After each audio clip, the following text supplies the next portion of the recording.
Welcome to the Supplier Diversity and Inclusion Podcast by Fips Consulting. In this podcast, I speak with international guests who share their experience on supplier diversity and inclusion.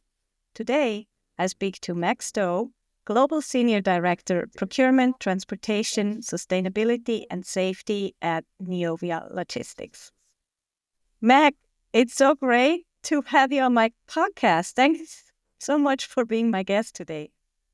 Thank you for inviting me. It's amazing after all the years we've worked together to be here with you. I know, yeah. I mean, we known each other, I think maybe for 10 years or so. So, Meg, you have been in supplier diversity and inclusion, responsible sourcing for such a long time. I mean, you were at Intel, where we closely worked together when I was at IBM. And then you have joined Neovia, you told me just about a year ago. Very exciting times. And can you tell me a little bit about what Neovia Logistics does and what you do in your role? Sure. It was a year yesterday I joined Neovia, so Wow. It's gone really quickly. And, coming in to look at working with them on driving their sustainability, procurement, and all the other areas that I cover has been amazing and a great opportunity. So Neovia was founded in 1987.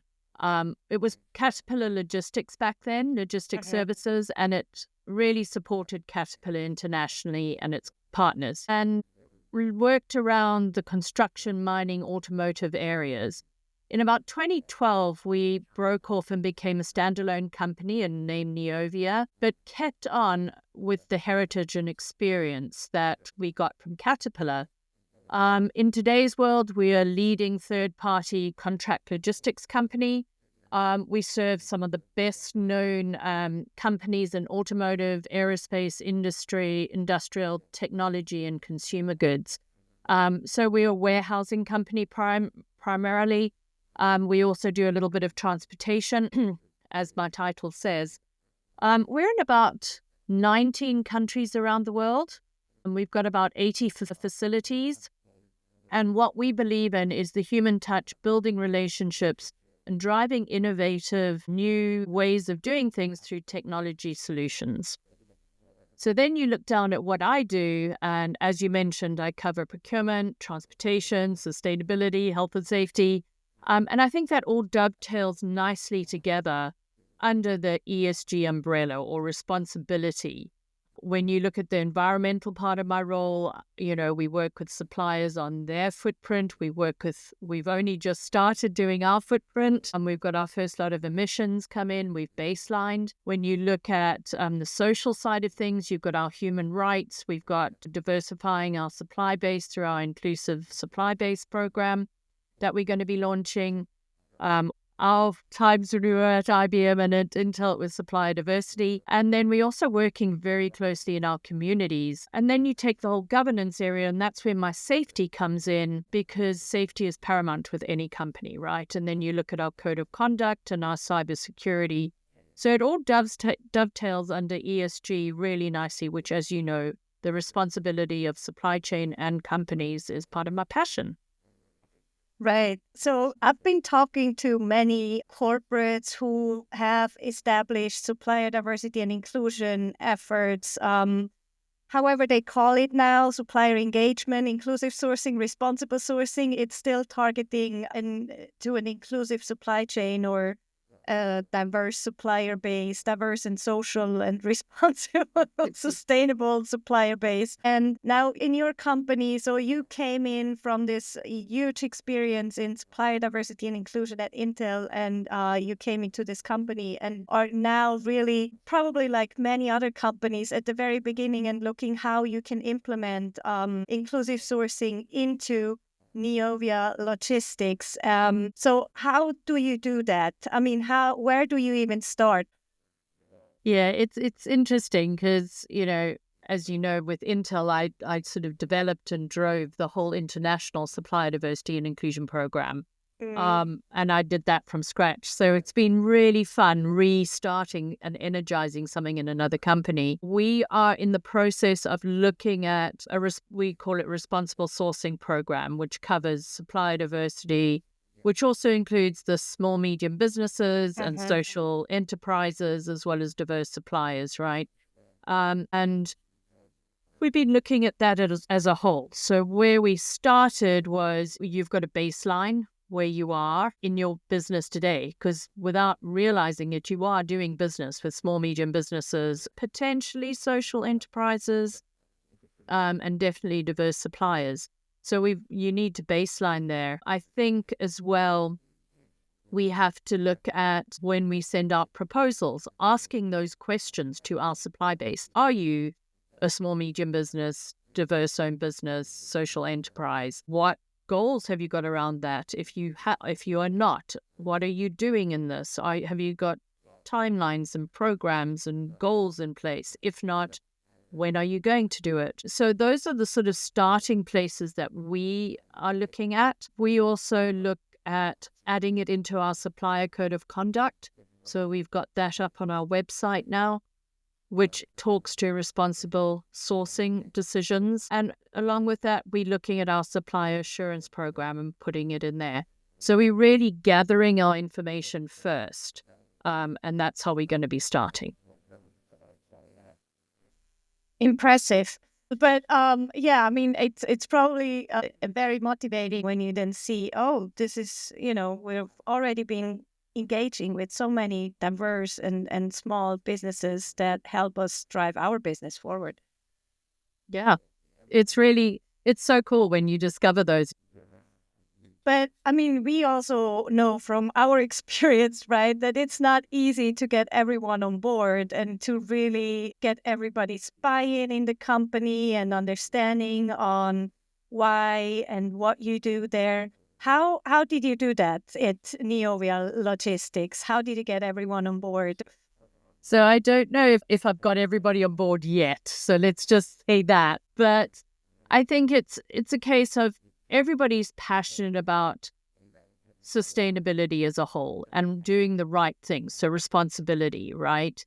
So if you frame it in the way, by looking at responsible sourcing, it's not only about diversity and inclusion, right? It's about making sure that we're using the right supplies for the environment. We're also helping our communities by doing business with small, medium businesses. And often those diverse suppliers are in our local communities. Some of them are bigger, and multi-billion-dollar companies, while others are really small. I think because our company, as I mentioned before, likes the human touch and building those relationships, it's all part of doing business. We work with our clients as well, who have their own programs. So they are asking us about our program. I think also with any sort of responsible sourcing, you've got to look at it from the tops down. Our CEO is incredibly passionate about responsible sourcing, responsibility as a whole, sustainability as a whole. So I think by bringing people on board and helping them understand how you're helping your local communities by driving inclusive sourcing, responsible sourcing, that has helped. I think the team were on board all along because many of them have either worked with me in the past or I've been talking so passionately about this area. I think they are on board. Getting the whole company on board is tricky. I think when you realize and you sell it and educate that it is to make the world a better place, I think that is what everybody wants to do. We want to leave the world in a better place. Yeah.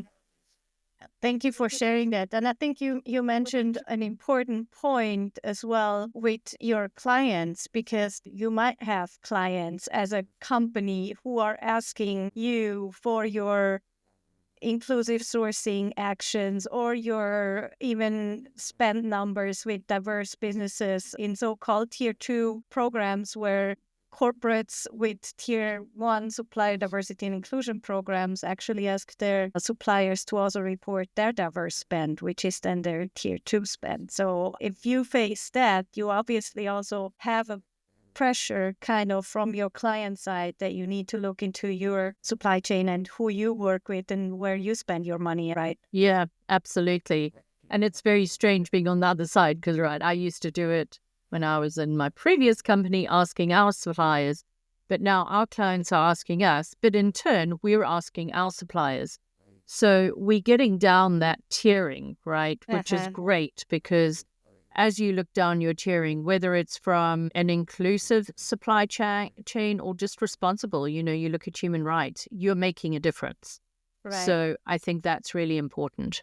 Yeah, and I think that goes back as well then to having everyone on board, and an important thing is also talking about it, right? As you mentioned, talking about it. It's not just the social aspect, it's also the business value. I mean, it's one, you have clients asking for it, so you need to deliver something. But two, there is also so many things that help you increase revenue when you have an inclusive, social, sustainable supply chain.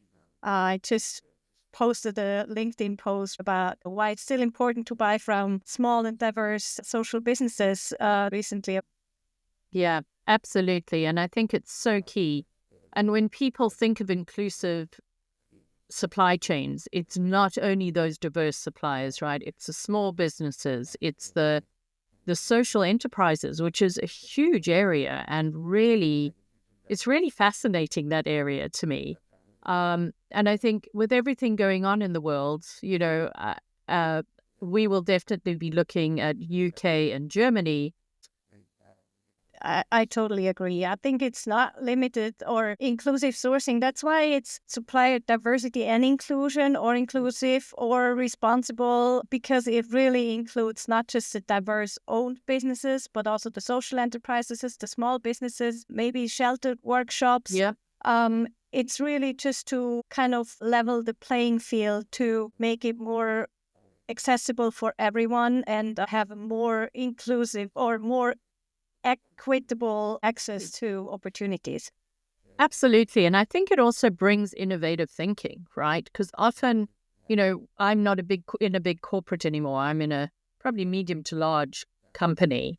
And we are more nimble, and, our CEO is available to anyone when they need him. And I think that's the same with small businesses and social enterprises, diverse businesses, right?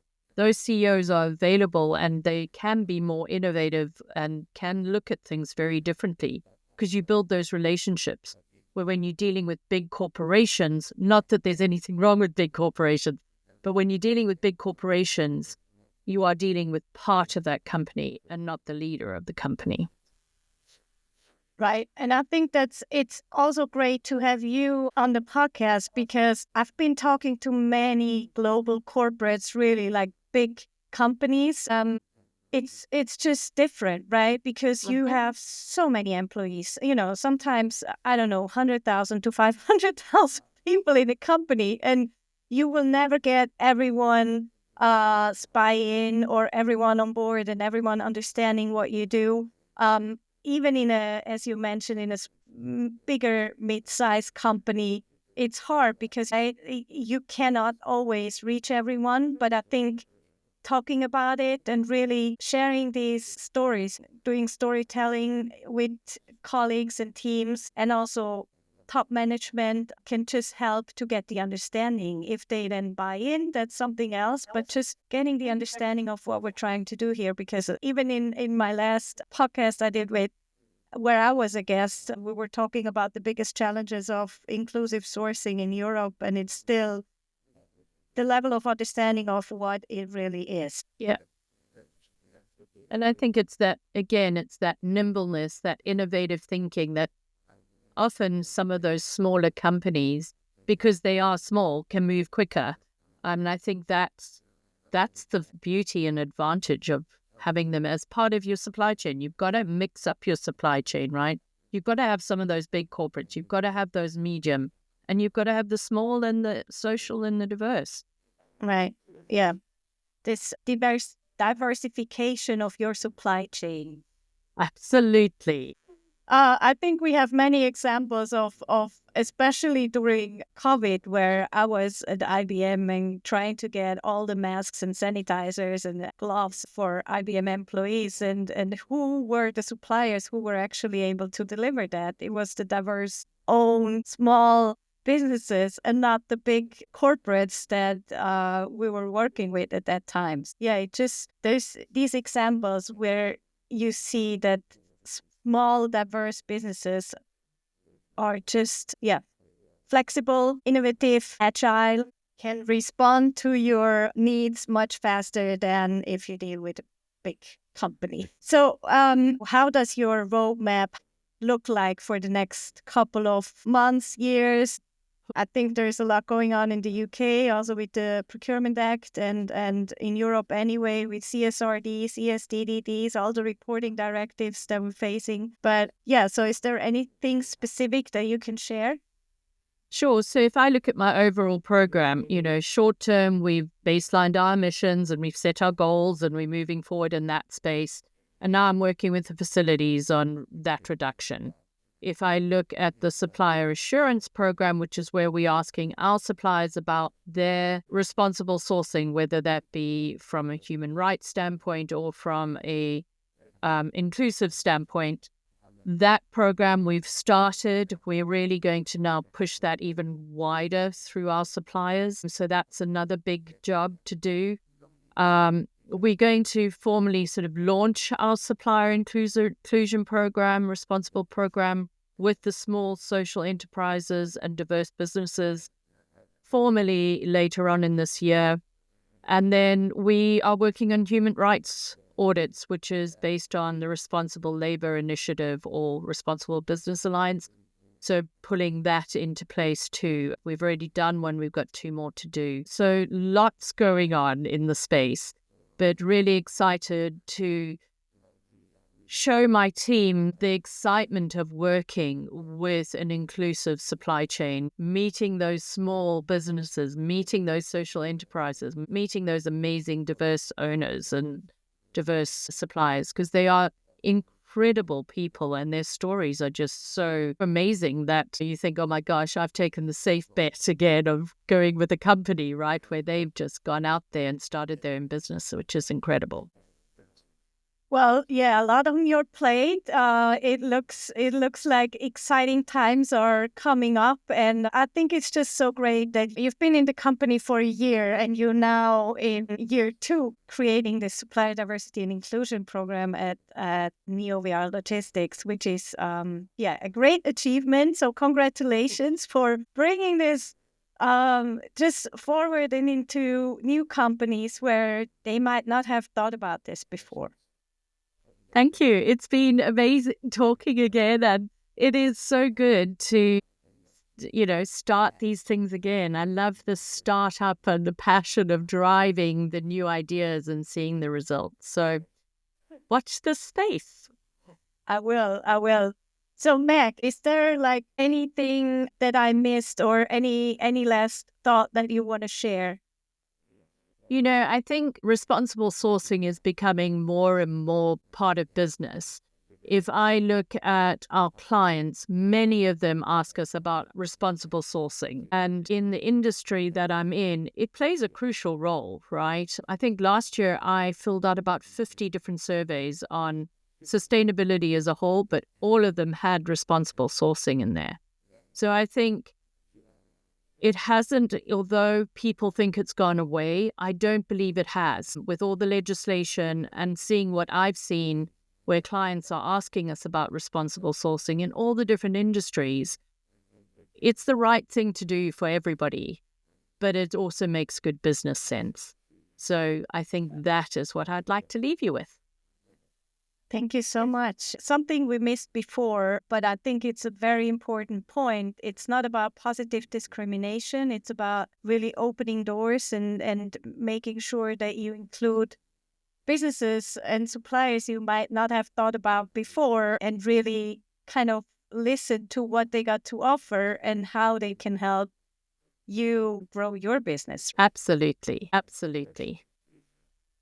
So, Meg, it was so great to have you and hearing what your plans are at Neovia Logistics. So thank you so much for being my guest today.